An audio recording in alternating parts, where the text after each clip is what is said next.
ఏంటి వాళ్ళ స్పెషల్? అవునా, విష్ చేసావా? మళ్ళీ ఇప్పుడు చెప్పు.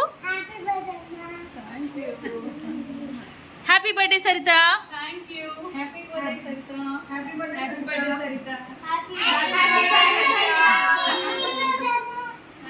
సరే అయితే ఇప్పుడు కేక్ కట్ చేద్దాం.